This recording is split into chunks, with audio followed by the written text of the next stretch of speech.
అరే, నీ జాతి, నీ కులము గాంధీ నీ ఇంట్లోకి రానివ్వదే. కులము కులము, మతము మతము, జాతి జాతి అంటే చచ్చిపోతున్నావు. నీ కులంలో నువ్వు పడి, నీ జాతిలో నువ్వు పడి, నీ మతంలో నువ్వు పడి. ఈ కులగజ్జి మత గజ్జి ఉన్నాడు, నా దేవుని బిడ్డలు ఎప్పుడు కాలేరు. ఆ కుల పిచ్చి చావాలి, ఆ మత పిచ్చి చావాలి. అప్పుడే నువ్వు దేవుని కుమారుడు కుమార్తెవు కాగలవు. కొడు చప్పట్లు కడిగేసాయికి.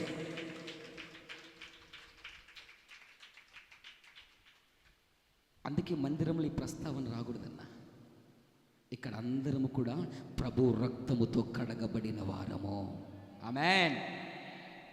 ఇక్కడ మీ వాళ్ళు మా వాళ్ళు, మనది అదో, మనది మీది మాది మీద అంటే మూతి పల్లె రాలుతాయి. ఇక హల్లెలూయా, దేవునికి మహిమ కలుగును గాక.